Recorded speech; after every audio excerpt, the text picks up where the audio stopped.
noise. It looks like it started. Hey, okay. So, yeah, I'll talk a little about ancient marriage. I haven't talked about it for a while. Oh, because this is off. Yes, of course.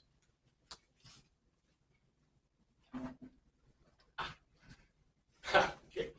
Because, and the reason I think this is important is because I went through my whole young life. They always talked about concubines. I don't know what a concubine is, and the teacher would never define it or tell you really what it meant, right? And then you go through your young life going, hey, what's a concubine? But a concubine does have a definition, and there are three types of marriage. I talked a little bit about dowered marriage last week. The concubinage marriage is literally a slave with conjugal rights. So in ancient societies, specifically the Hebrew society, we know almost every society granted conjugal rights to slaves who were, I guess we wouldn't call it marriage today. When you look at the marriage, whole point of marriage, right? We talked about dowered marriage, and I told you, this, to our sensibilities, this doesn't seem right, but yet in the ancient world, it seemed really right because men and women both were protected in lots of ways with dowered marriage. Now, concubinage, how does that protect people? Well, the biggest thing is that it made in law, encased in law, the fact that if a man had a slave that was a female and then used her sexually, remember, marriage is sex and sex is marriage in the ancient world. So then he was responsible for her and responsible for her children. So he just couldn't sell her or dump her. Do you remember those rules? We went through the Torah rules about slaves, that were had conjugal rights, et cetera, et cetera. It's in the Old Testament, the Torah. And so this was really important. And this wasn't just Hebrew culture. This is almost all the older cultures, ancient cultures. It makes sense anyway from a large standpoint. But usually in concubinage marriage, if a family wasn't important or wealthy, but the girl was beautiful, skilled, or trained, that was kind of important, and we'll see examples. The groom paid the bride price to buy the woman. So when you talk about the bride price, what's the bride price? Basically, the bride price, remember, the bride price was paid by the man for a dowered, but the woman wasn't a slave. She was just dowered in wedding. She's a free woman. But in this case, the groom pays a bride price to buy the woman as a slave with conjugal rights. The father kept the goods in this case. Generally, the husband then used a concubine to make money. I mean, there was enforced harlotry because he basically could use her as he desired. He just had to take care of her, feed the children, etc. He could not sell her, couldn't dump her. Maybe you don't think that's a great deal, but okay. I just have to always remind us, we're talking about starvation cultures here. In starvation cultures, what would you do not to starve in the street? Right? I mean, you might go a long ways. But anyway, it was forced harlotry. The husband could not divorce the seller. Note, Delilah was a weaver and a harlot. Samson was one of her customers. You notice this goes back, if she was beautiful, skilled, or trained, we know that Delilah was beautiful and trained. Remember Timothy's mother? Timothy's mother might have been a concubinage wife, a slave that was a concubine or had conjugal rights. There is also another category of marriage, and the first time I taught this class or taught this about this was when we were doing Ruth, because Ruth is an example of abandoned marriage. This is a thing that I never learned. I wish they talked about this. Of course, you can't talk to sixth graders about this in Sunday school, but Ruth, in abandoned marriage, if a family was not important or wealthy, and the girl could not be sold or dowered. So now remember, starvation culture. If you're a father, what do you want to do? You want to get the girls out of the house. It's somebody else's responsibility for lots of reasons. Now, if they're skilled or whatever, you can use them. That's true. On a farm, whatever, they could use their labor. But the reality is you want to get them out of the house, and you want them to get. So how did you do that if you weren't important, wealthy, or the girl didn't have enough skills or beauty to enable you to sell her or dower her? And like we saw in Ruth, and this is true throughout ancient cultures, the father would leave her out in the field. Usually they planned with some man who wanted her. It was planned. It was a planned thing because you just didn't leave. In these cultures, in all ancient cultures, you just couldn't leave women and children out in the field. They couldn't be alone out in the field. Why? Because they get raped, murdered, taken, whatever. Then in marriage, right? The thing is, in the ancient world, theoretically, that if a man took a woman sexually, then he was responsible for it. He either had to pay the bride price, or he had to basically accept her into his household. And this is great in a controlled, a culture that has, a village with whatever. That's why, okay, foreigners. If you're going to book the Second Mission, one of the biggest things that they worried about was that they would be seen as aliens in Athens. Because if you're an alien in a culture like this, what did they do? They killed you. Unless you were like a traitor or someone bringing something into that culture, into a known person. And even in the ancient world, they had, we think it's modern era to just have passports. Well, they didn't have exactly passports, but they had rights they had these writs that allowed them to have passage for their goods and their person into other city-states in Greece or into other places. There was huge risk of doing caravans if you didn't have some type of safe passage, or unless your caravan had what? A bunch of strong guys, yeah, or with weapons that you could protect yourself. Because in the ancient world, might makes right, and you have these city-states or even villages or areas. So anyway, the father left her out of the field, usually playing with some man who wanted her, maybe not.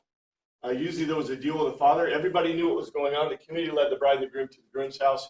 No goods swapped hands, no loss of face or honor. The groom lifted Nasa, the father's daughter. This is the Hebrew word. Many times, if no groom, the father just left his daughters in the fields for any man to take. And you know why he did it in the case of Ruth, right? What was the motivation there? Because there was a famine, right? And they were starving to death, and they couldn't make ends meet. And so, you abandoned marriage. That's what you did. Many times, there was an enticement to leave an unmarried woman alone in a field. We saw as a punishment. There was punishment to leave a married woman alone in a field. We see that in Judges. Women did not do work in the fields, especially without a man to guard them or slaves to guard them and protect them. A woman alone in the field is an invitation to these cultures. And that, by the way, ladies, if you ever go to the Middle East, they will warn you. It's in the Foreign Clearance Guide. It's in the guides about how you should act in those cultures, because if you remember not Al Jazeera, but remember when they were having during the Obama years, they had what they called the Arab Spring, and they had a lot of women that were women journalists that were accosted out in the middle of the streets, because that is these cultures. And we know Hebrew culture is a pillage culture. And a lot of these cultures were pillage cultures. So it's part of the culture. And yes, it is dangerous. And unless you know what you're doing, it can be really dangerous. Okay, what were weddings like in Jesus' day? I pulled this off of, it's a source data I've got at the bottom. I think this is really interesting. It parallels a lot of what we talked about. However, they moved up the age a little bit. I think it's really funny how we put modern norms into our historical information, because this is true. Marriage took place for a young age for the ancient Jews. Most rabbis proposed 18. Oh yeah, sure, that's a recreation of history. As most appropriate for men, although a bit younger, especially when war was less common. Young women married almost as soon as they were physically ready. Generally, it says 13 to 14, but we know that a girl was considered a woman at 12 with pubic hair, a boy 13 with pubic hair. Now, this is not so bad an age for men, because what does that put the guy out of? If you remember your Victorian stuff,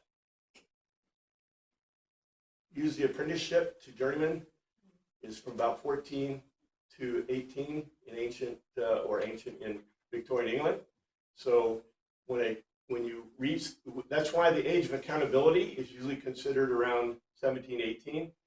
Usually by that time, a boy was in even our culture was considered a man and could therefore, reasonably have a family. Now, the ancient Greeks didn't do that. Remember the ancient Greeks? When were they allowed to marry? The Athenian Greeks we know a lot about. Remember? After they completed their military service. Which was how old? About age 30. About 33 years old, which is really interesting. 33. We know that from Greek sources. So it's really interesting that the ancient Greeks said, you got to, number one, be in the military. Number two, build your skill level to a certain level before we'll even let you be a citizen. They couldn't be a citizen in full rights until they were 33. And by the way, until they were married, they weren't a citizen in full rights. Because in their culture, they considered reproduction. If you're not reproducing and producing children for the state or, for your city-state, then what good are you? So very interesting. Our citizenship rules are a little bit different, right?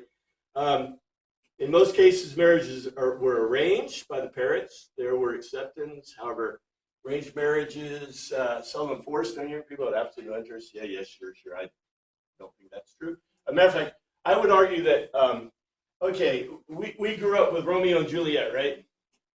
But what do you think the real world was about? Not Romeo and Juliet, it's about money. Yeah. And prestige and power. And security. Yeah. Right, and security. Ladies, you want security, right? You want some guy who's going to feed you every day and feed your children every day and clothe you, right? Especially in an era when people had one piece of clothing. I mean, to me, that's a big deal, right? So anyway, nonetheless, ancient world, such in many places, marriage is more about survival. This is a correct statement about survival. Not merely individuals married, the families, etc. This is actually good information, although you notice how they pad it for us, make it kind of sweetie-ish for us. Future bride chosen for the young man followed a 1-year period of betrothal. This is true. They had a 1 year. That was when they believed that Mary and Joseph were in that 1 year betrothal period. During the couple lived apart while delicate, often protracted negotiations occurred between family, etc. regarding the dowry. This is one of the reasons we know from Matthew that Mary was isolated, probably in Gynoecium, because that's the way the Greeks did it. So when you were in the betrothal period, they would definitely keep you in the Gynoecium. And why the fact that she was pregnant was such a huge surprise and considered almost impossible by about anyone. Let's see. The groom or his family paid the dowry to the father of the bride to recognize the loss incurred by the bride's family as a result of departure. Yeah, sure. It was also understood that some money would be set aside for the woman. It's not some. There is a contract. If you read my book, Centurion, there is a bride contract. And even if money did not pass hands, the contract would state what her rights were and what money she had. It usually was a full dowry. Yeah. So when did dowries change the other way around? Like if you read Jane Austen or whatever, they're always worried because the girl's family doesn't have enough money for a dowry. Like they had to pay the dowry, and that's the opposite. I don't know. I don't know why in Western culture it kind of flipped. It may have been because of all right, what is the keynote of the medieval and Renaissance era, even up to the 20th century? Warfare, the 100-Year Wars. It may have been the problem that they had. Remember the Brits? After World War I, what was the biggest problem the Brits had? Spinsterhood. Yeah, because there weren't enough men. Oh, no, man, they all died. They all died. Yeah, they all died. And so it may be because there were so many men that they didn't have enough men, and so you get a flip of the culture. Well, that Jane Austen is like 1810.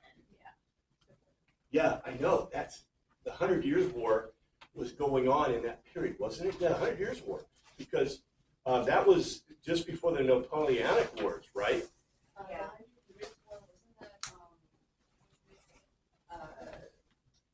Let's see. Look it up, because we're 7 Years' War is in the late 18th century. yeah. 100 Years of War is like 13. Yeah, 13, yeah. 14. Oh, that's earlier. Yeah. that, well, I'm 100 Years' War thinking, is 1337 to 14. Yeah, that's 100 years. okay, and 7 then, Years' War is probably what you're thinking of, which is the late 1800s. I mean, sorry, late 1700s, late 18th century. this is the point. Yeah, let me draw you a picture. Let's see. Does England and France against the Dutch, right? Between For Great Britain and 7 France, Years' War. It was a global war, really, but yeah, it was French and Indian War in America. Yeah, I was thinking of what was happening in Yeah. Europe. It was England and France against the Dutch. Here's a picture. Okay, so here's my society, my culture, and my growth curve of my population is going up, and then I have a war. And then I growth curve and I have another war. I have a growth curve and I have another war. And the thing is that when you have these wars going on,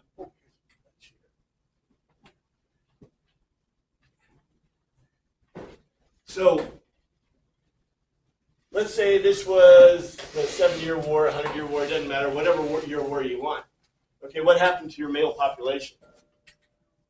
Yeah, you got an extreme decrease. And by the way, this is probably not a good picture. It probably should be more like precipitous, but then, you get a slow increase, right? So if you have succeeding wars, your population goes down. It's not a very positive situation. And World War I, the war to end all wars, was probably the most devastating war against men. More men died in that war than just about anything. We have no idea the total civilian casualties either. But the point is this: it's I don't know the answer, and I wish I did. That's a great question. Right. Well, maybe not easy to find out. I would like to think it's easy to find. Oh, this decided to go. I need to turn this. This is a new computer, so. Why do you think it might be hard to find out? Multiple causes. Well, multiple causes, but the problem is that this is a real world problem that could affect us even today, right? So if you have a real world problem, what do people tend not to want to do? Really evaluate the real world problem. They want to evaluate the effect of. They don't want to do that either. They want to look at the cause of non-diversity effects on the War of 1812. You see what I'm saying? That's meaningless. There's no meaning of looking into diversity causing problems in the War of 1812. But a real problem after the War of 1812 was the lack of male population in some areas. So I would guess that I would just throw out a posit, guess the reason we had this issue in the Victorian and not just Victorian, but in other times, was because why did they swap dowry from the man going to the woman? And I would say part of that was lack of men, either that or other. It's always about money. Ann just said that. It's always about money. And how does the money flow? How does the goods flow within that culture? So, in any case, I think that's probably what it is. But yeah, if someone finds it out, that's probably great research, and you should write a paper, I would suspect. Let's see. So, the groom and the family paid the guide. The law set aside the marriage ceremonies. After a period of betrothal was finished, all the arrangements had been reached. The wedding could take place. The wedding typically extended over a period of 5 to 7 days. Let's see. Autumn was the best time for marriage because the harvest was in, the vintage over, minds were free, hearts were pressed, etc. Okay. Entire village gathered. We'll see an example here where it's not just that. Beginning of the wedding in the evening, bridegroom accompanied his friends next to the betrothed. Anybody see a parallel here to abandoned marriage? Very interesting, isn't it? Remember, the Hebrew culture was a pillage culture. So you're going to see cultural elements throughout that reflect that pillage culture. He'd wear particularly splendid clothing and sometimes a crown. Who crowns their brides and grooms in the modern era? Do you know? Jews. The Greek Orthodox. I don't know about the Jews, but the Greek Orthodox do. When you are, they have two ceremonies. The two ceremonies. One is the crown, the tying of the crowns, and the other one is the marriage. And so they basically put a crown on the top of their heads and they bless them, and that's betrothal. And then when they do the marriage, they put the crowns on and they're tied with the rings. The rings are part of this huge ceremonial thing. I've written it in the liturgy. It's really beautiful stuff. I almost wish we did it because it parallels a lot of the Jewish world kind of thing. I don't know about crowns today, but yeah, apparently it crowns, and that's where the Greek Orthodox got it from. They did a procession, bridegroom's friends, acted as master ceremonies. Master ceremonies, we're going to see that. Remained by his side throughout the rejoicing. Beautifully dressed bride carried in a litter, and the procession along the way, people sang traditional wedding songs from the Song of Songs in the Bible.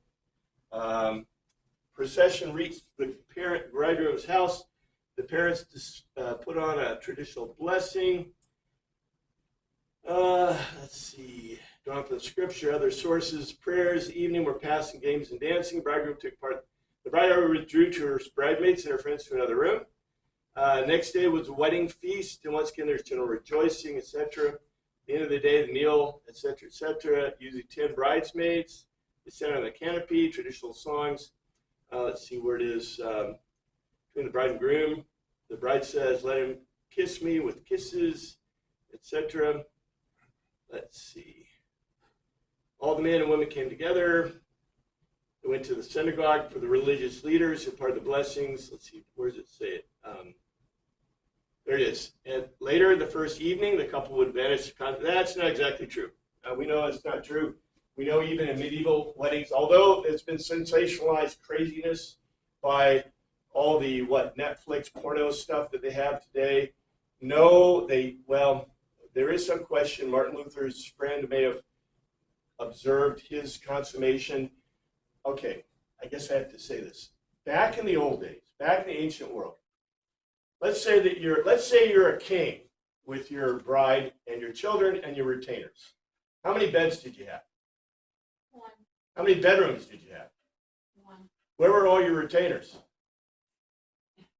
In your room. In your room. No kidding. They're sleeping on the floor in your room with dogs. Where are the kids? Where are your kids? Even up to 18, all your kids that are at home. They have these beds that would pull out of these big beds. They were what they call those kind of trundle beds. They had trundle beds for all the kids. So your teenage daughters, your teenage sons, matter of fact, we know from history there were 20, whatever. Now maybe you had curtains. If you could afford curtains, you might have curtains. But what's going on here? Where is the sex going? Well, I've wondered that a lot. Like even in modern times, a lot of in poor places where they just have a house that's one room or whatever. Okay, use your imagination. We wish we didn't have to, but they didn't write about these things in the Victorian era. I've got canopy beds. Exactly. Canopy beds. I guess that with would curtains. With really thick curtains. Yeah. Exactly. But just think about it. My grandmother crocheted the most beautiful canopy coverings. I mean, that's what they did. Well, you may have 20 people, 30 people. If you're a king, maybe you have 100 people that are there, right? In your room. Okay. That's probably a turnoff, but I'm just saying that's the way the world was. And we know for a fact that even today, Orthodox weddings, they will put up a separate tent for the couple to consummate the marriage. Now, whether they do or not, is up to them, I guess. But, they didn't talk about it, but you're supposed to also prove the fact of consummation, whatever. There's all kinds of things that go on that we as adults can talk about that they couldn't tell us before, right, when we were in Sunday school. But anyway, it's just very interesting. I'm not going to go into all the details. This is from Pope. This is from a Catholic source. I like to provide you these sources, but like I said, they have obviously, I should rewrite some of this for them to help them. In any case, we're in 2:2, and Jesus and his disciples had also been invited to the wedding. That's not what it says. It's not what it says at all. Now, we're going to see a very interesting thing. Remember, his mother was at the wedding. It doesn't say she was invited or whatever. It doesn't even use the same words as for the disciples. For the disciples, it says What's called ekletha. Ekletha. Ekletha is the same word we get ekklesia from. Ekklesia. What's an ekklesia? Yeah. Yeah, and what it means in Greek is the called ones. The called. Because a synagogue is a led group, and ecclesia is a, and by the way, what is technically an ecclesia? You may remember? Athenian democracy. The Athenian democracy is the ecclesia. The word ecclesia is only used in terms in ancient Greek, classical Greek, for the Athenian democracy. Why? It's called together to vote, right? And of course, their voting and representation is a little different than we expect. It's by lot. You were chosen by lot and by time to represent your demi, which is interesting. But anyway, it says Eklet was called, and that Jesus and his learners, his disciples, Matthias, of him into or onto the garment, the wedding. This translation, but also Jesus and his disciples were called to the wedding. Who was invited? And was his mother invited? No. It says she was there. Why do you think she was there? She was probably related. The reason she was there is because she was related. Remember, Cana, I showed you the maps. That was the previous class. The maps, Cana is north of Nazareth. So most likely the reason that Mary was there is because she wasn't invited. She was part of the family. She was helping with all the stuff going on, right? But who was invited? Jesus and his disciples. What did they say? Now this is pretty good. Both Jesus was called and his disciples to the marriage. See, what did the NIV say? I don't have my touchscreen on this one. I traded my touchscreen for a little less weight. Had also been invited to the wedding, which is really correct. They were invited to the wedding, which is not usually what we get, right? What is our usual view on this?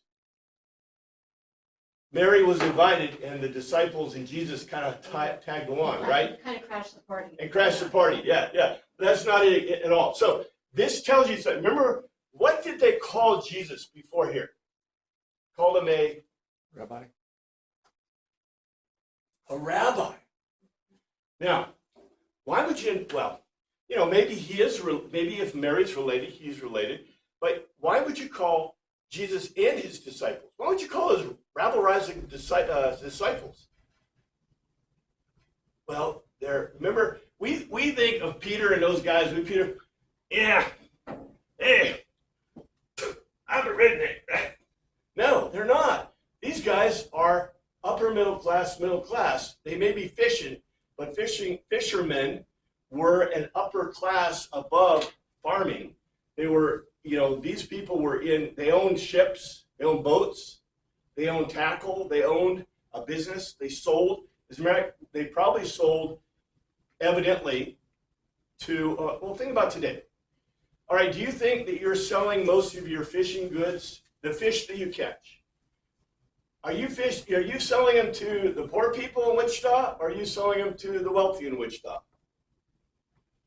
Go where the money is. You go where the money is. So, all right, I love Newport Grill. I love a few other places we got in Wichita. I got friends that wouldn't darken the door of Newport Grill because they either don't like fish, they never had fish, they're from the Midwest and never had fish, they've only had fish sticks or mama forced them to eat, right, when they were kids. So there's no way I would pay big money for fish. But those of us who really enjoy fish, like who live down the bayous of Louisiana and the coast, we got to have our fish. So, and also our doctors tell us it's good for our heart. But anyway, I'm just saying, we think of these guys as fishermen drinking beer in a boat, right? But they're not. These are professional middle-class guys. So the disciples, because they were called, not just invited, but called to the wedding. They use the word ekklesia. That's not a normal word. There's a word for inviting in Greek. Don't remember it right offhand. But ekklesia is an odd word to use. Jesus as a rabbi, may have been asked for spiritual support, whatever reasons, however you want to think. Why would you ask a pastor to a wedding, right? Even if he wasn't Maybe officiating. he did some of the blessings, maybe, who knows? I like the way you're thinking because what you're doing, and Tammy made this comment to me, I think she's right on the money. John gives us statements that seem really simple, but if you start looking at them, you go, what? What is he, what does that say? Now, to a Greek person reading this in the ancient world, they go, well, yeah, I know, right? But to us, trying to decipher what's going on in a culture we're not familiar with, in a language we're not familiar with, all of a sudden, bang, our brains should go, wow, this Jesus was known. His disciples were known. They're trusted, not to come break the party, not to come, party crash, right? So they weren't just thugs that were, roaming around, that were fishermen with their knuckle draggers. We're talking about, obviously, trusted enough to be invited to a wedding, or not just invited, called to a wedding. So anyway, we get to the big point here in 3. When the wine was gone, Jesus' mother said to him, they have no more wine. Okay, that seems really easy. There's not a huge lot of change in here. But here's what it says. Here's King James. When they wanted wine, the mother of Jesus said to him, they have no more wine. They have no wine. Okay, that's interesting in English. Let's see what it says in the Greek. And Kai, Santos, having fallen short, oño of wine, lega, she makes a logical argument. The meta, the mother of Jesus, pros forward to him. Oño, wine, they hold, they don't have any wine.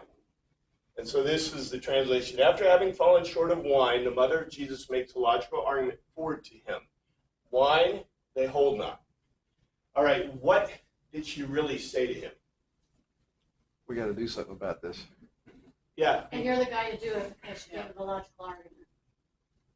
You see, this is what John is all about, right? Because John says the mother of Jesus makes a logical argument forward to him. Now, in our Bibles, what do? We put quote marks around it, as if Jesus said this, right? He did say it, or as Mary said it. What did she say to Jesus? Did she literally say, wine they hold not? No. She made a logical argument to him, but the basis of the argument was they don't have any wine.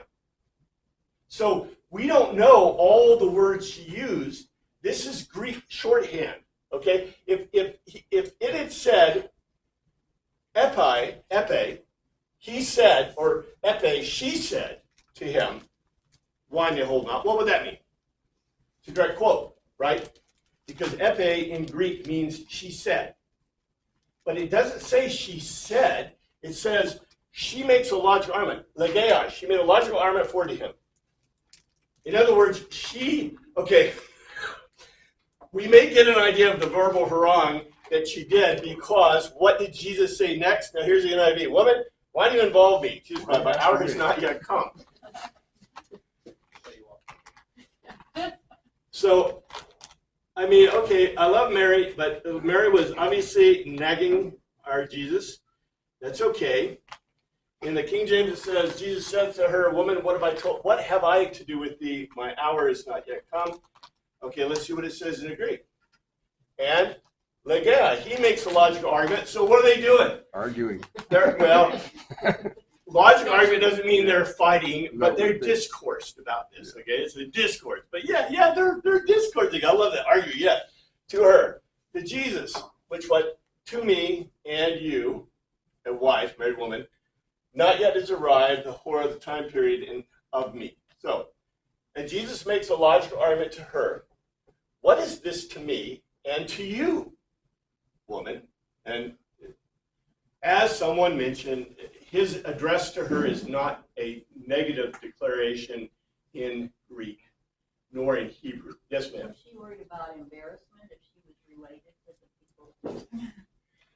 Bingo. And there's even more in this because we're going to see some more interesting things here that are in this. But anyway, yes. If she's part of the family and she's part of the preparation, who's going to be blamed? Right? Somebody's going to look at Mary and say, hey, why didn't you order enough wine? Or whoever ordered the wine, right? So she's, yeah. So anyway, they're discussing this, and you notice it doesn't say he said, so it's, in the NIV, it put quotes on it, as if that is what they said, but it isn't what they said. It's the end point of what they said. It's the topic of what they were discussing, but the answer was not, what have I to do with you? My hour is not come. And look what he says. What is this to me and to you? I think that's really an interesting reflection because he's directly, and you know what her answer was, right? I'm going to be embarrassed. There's not enough wine. This is my family. Don't you care? Right? I'm your mama. She knows that he is God's son. She knows his power. She has to by this point in his life. You think, right? Yeah. Absolutely. Well, remember, there's unstated telos all over this place. I sense he wasn't planning to do a miracle today. Yeah. That wasn't he No, it wasn't going to wasn't let just- that out of the bag yet. It was not right. This is not the event I was planning Not to start my time. first miracle on. Well, maybe not. This is cool. I think that John, through looking at what John says, right, we get a better picture of what's going on. Now, whether Jesus is omniscient, all this other good stuff, God stuff, right? So he knows what's going to happen. He's just letting the flow go. Yes, sir. Well, I'm connecting dots here, but if Mary invited Jesus and his friends, and they have contributed to the consumption of wine that is now running out, maybe she feels a special responsibility to do something. Could be the disciples were partying a little heavy. Yeah, that's already a little heavy there. Well, and also, okay, we presume, we have a bad presumption here. How many disciples are there? Not all 12 yet. Yeah, we don't know. We don't A know. lot more than 12. We only know about about 6, right? But we know the ultimate number of his special learners is 12. But we know that Jesus walked around with crowds of disciples, right? You may be totally correct.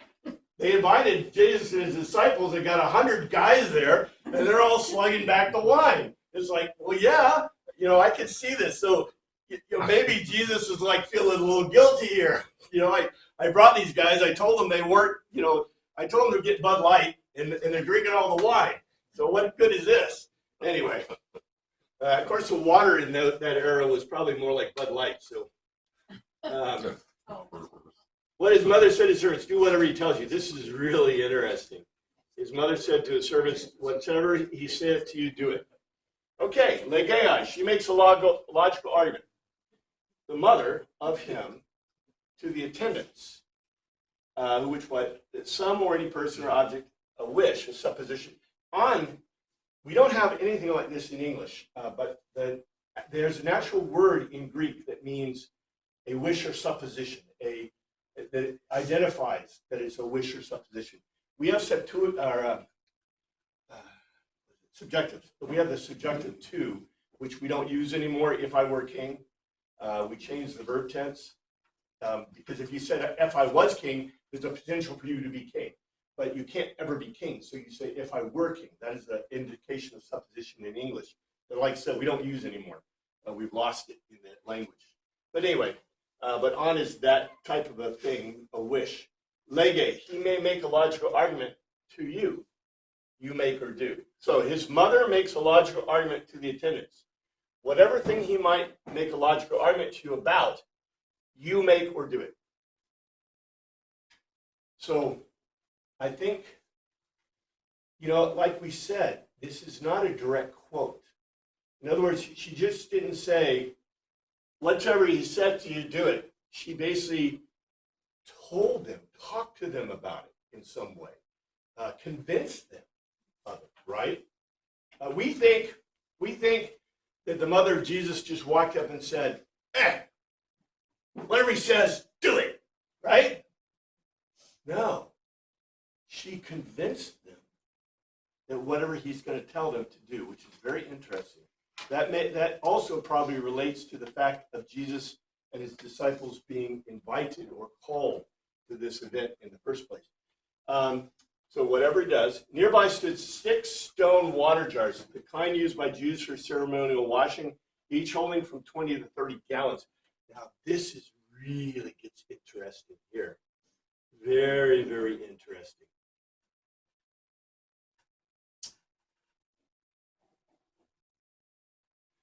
Here's what it says. There were set there 6 water pots of stone at the mount of purifying the Jews, containing 2 or 3 firkins apiece.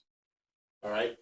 Isan, Debat, they kind of that place, Lithamii, made of stones. They are stone. Hydraei, water jars, 6 down. They're laying down. The Carthios among the washing off of Judeans belonging to Judea, lying outstretched, Toriese, at a space apart from literally a chasm, up a measure of an amphora. 2 or 3. So that's a lot. Here's the translation. There were in that place 6 water jars made of stone for the ablution washing of the Judeans, lying outstretched, with space to hold up to 2 or 3 amphora. Now, this is a really big deal. Let's get into this a little bit. First of all, I got some pictures for you. This is a picture of a hydrangea, which is a type of water jar, but it's not an amphora. It doesn't hold an amphora.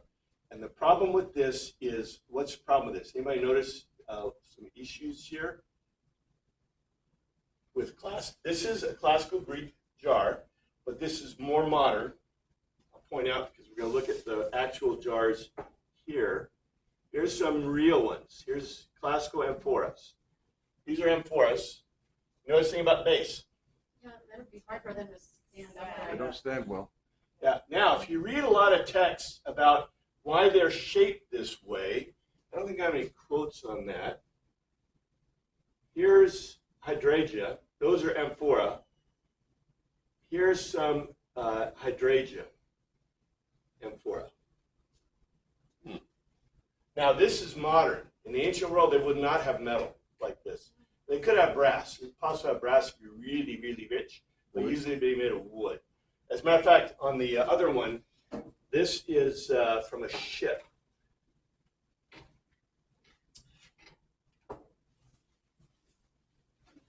This is from a ship. See that? That's how they stacked them. Now, if you go read sources and they say that these were shaped this way for the purpose of transportation and for packing. But maybe I shouldn't ask this way.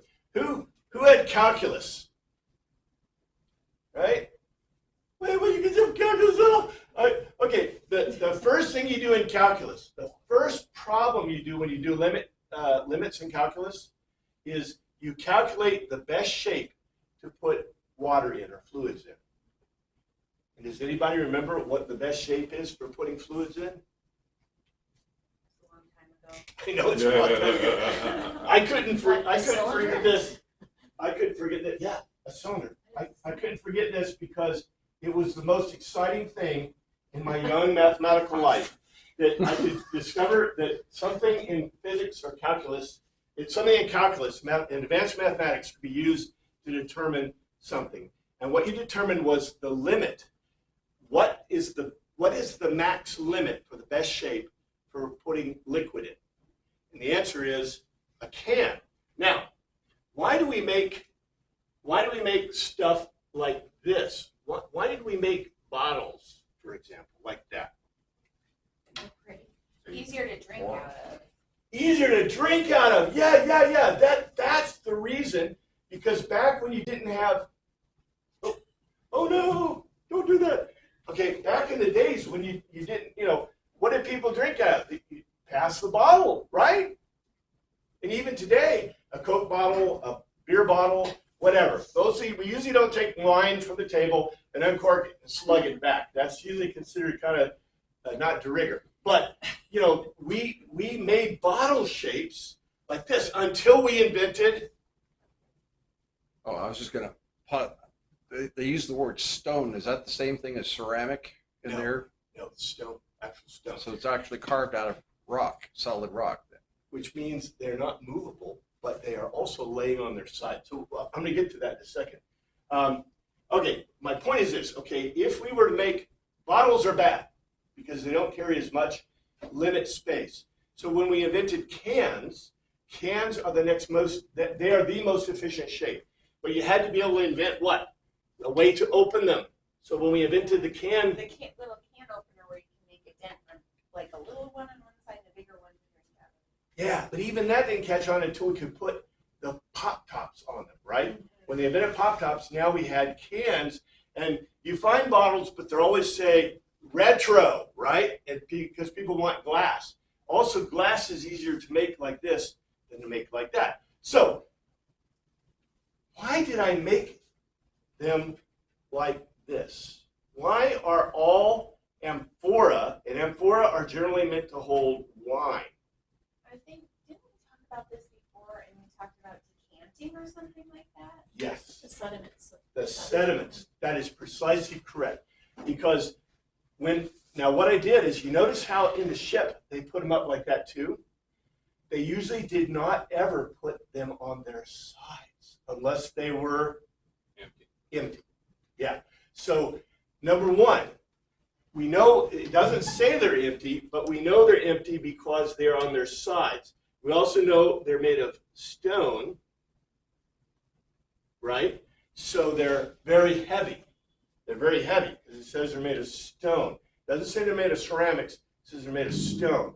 It also says they are for the ablution of the Jews, okay, of Judeans. Who's doing the ablution? Either Pharisees or Sadducees. The chances are, okay, now, would they probably be Sadducees, do you think? Where do Sadducees do their ablution? The temple. The Yeah, temple. they're more in Jerusalem. Yeah. Do you think they're doing ablution generally just for fun and profit? Well, you did say they were pretty strict about following the Torah, so. They're very strict about following the Torah. But in the Torah, you do ablution. Where do you do ablution according to the Torah? Only. You do the mikveh, and then when you go to the temple, you do an ablution, you wash your hands and your feet. The rest of your body's dirty, but it's okay. My hands and my feet, right? That was required in the temple. So this group is mostly probably which? Probably Pharisees. Because, now, there is a chance that these are a priestly family related to Jesus and to his mother. We already talked about that, right? But it probably means that they're probably mixed. They just asked a rabbi. Would Sadducees ask a rabbi? Probably not, right? Now, we know that Mary's family includes Zechariah and all these, right? So The they had priests. to have come from a couple different tribes for family. Yeah, Judea, from Benjamin and from the Levites, right? So, Judah and Levi. yeah, Judah. But they are probably, what? In this marriage feast, how much you want to bet? There's some Sadducees, priests, and there's some Pharisees. And guess what? The Pharisees have the classical ablution, right? Now we know Mary's related to Zechariah, but what's really interesting to us is this thing about the Pharisees. But by telling us they're doing ablution, what are they telling us? By telling us they have stone hydrangeas, stone amphora for ablution. What did they just tell us? They're not portable. Well, they're not portable. They're part of the family, so they're not carrying them around. So they're part of this family. So this family is what kind of family? They're probably rabbis and they're Pharisees. Now, there is a really interesting in the what are they called? The Arch Code documents. In the Arch Code documents, the Jesus rabbi lived in Cana. And Jesus rabbi sent a letter to the Sanhedrin about Jesus and how great a child he was. We don't know. This is the Arch Code documents. I've never taught them to you. I've mentioned them to you. They're from they're in the Vatican. They are in the proper language. They might be pseudographia.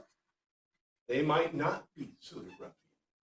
There's not enough of them. Remember, I told you, if we only have one document, right, in history, we say, yeah, I got one, right? I don't know if I even have the accurate document, and it's been copied over time, right?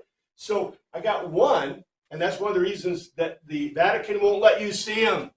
But luckily, our guy who found them originally and alerted the Vatican that they had them, copied them for us. So we have copies of the Arch Code documents. And like I said, the Vatican's got them close hold. They not allowed them to be seen since that 18 something or others. So in other words, we got this really cool stuff, but there is literally a letter, and I should probably mention here, from Jesus rabbi in Cana about how great a rabbi Jesus was, or how great a candidate for being a Pharisee, a rabbi he was, because he knew all the documents. Now, what do we see? In Cana, a family invites Jesus and his disciples. Jesus is a rabbi. These guys are obviously Pharisees. They've got stone jars for ablution that are over. What does also indicate to you?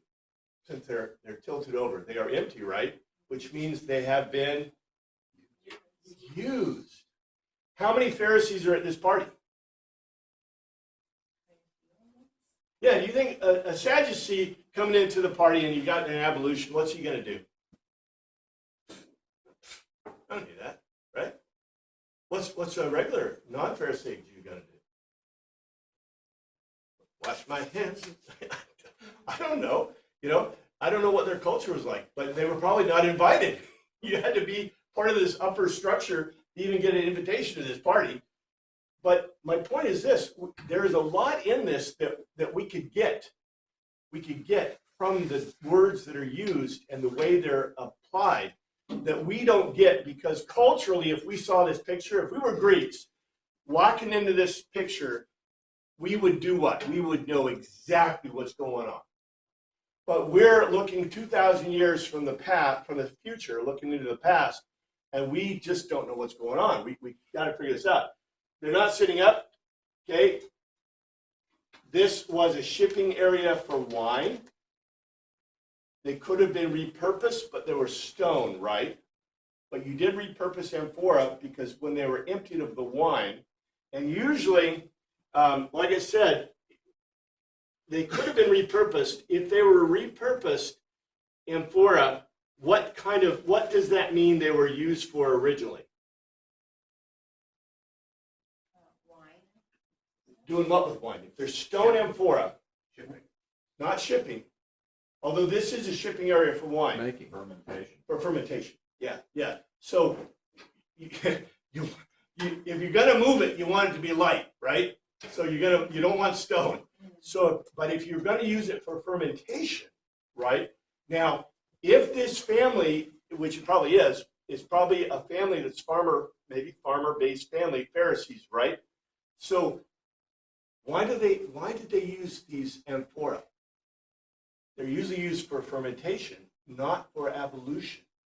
So the writer told us that they basically took their fermentation amphora and used it for water for the purpose of ablution, because they had a whole bunch of people come to this party. So the author's telling us, how big is this party? Big. It's a big one. It's a really big party. No wonder they ran out of wine. And by the way, he's also telling us that this family probably ferments wine and probably ships wine. That would be extra embarrassing if they didn't have. Whoa, how do you do that? In other words, well, by what we can see here, what kind of crisis is this for a family? This is a huge crisis. I mean, we think, okay, they ran out of wine, right? So just go buy some more at the convenience store.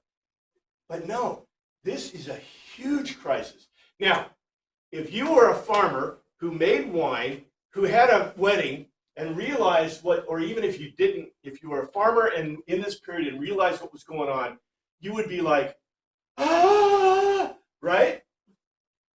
That's what Mary is talking to Jesus about. That's why it means something. Yes, sir. You know, if Mary is in a position to give orders to the servants, she must be very close to this family or part of it or relatives or something. I'll go with that. Because some guest is not going to be able to walk over to the servant and say, "Oh yeah, start filling the jar." Yeah, I'll go with that. But remember, it says she made a legaia. She made a logical argument there. So she just didn't order them. You know, see, our impression is that she said, yeah, do it, Right? She right? probably had to explain what was going on to a certain extent. Exactly. But just some guest walking up and starting to tell people to do things. Well, she may have said, you know, remember my son, you know, has been drawing these crowds. He's, you know, really popular. He's, you know, he's well known. He's a rabbi, la, la, la. So, you know, you might want to think about, you know, if he asked you to do something, because he may help us out of this crisis. Do you think the servants, what do you think the servants are doing by this time? Also freaking out. They're freaking out. They're Yeah. the first ones that knew they were they're running out. Yeah, exactly. So they're running short, and the servants are like, and people are calling, what are people calling for? Wine. And the servants are going, we don't get any wine. And are they going to tell the guests? No, you can't tell the guests. And what they're saying is, hey, do you think we could water this down a little bit more? Because they always mix water with the wine, They right? did, right? Yeah. They're saying, do you think we could water it down just a little bit more? Do you think we can make it stretch? You know, they're like, there isn't it. There's nothing left. What do you think we could take the dregs and maybe, you know, mix around the water and maybe put it through cheesecloth? You know, but maybe they won't notice, right? Even though the water is yellow in that, you know. Ew. Anyway, you know, so Jesus said to them, fill the water pots with water. I think it's the last, we ran out of time. We'll get, oh, wow. Look at that. It knows when it's over. Anyway, thank you, Father, for your word. We pray you look after us this week. In your name we pray. Amen. Well, I know there's wineries in Napa now that are using concrete fermentation. So really, good. Huh.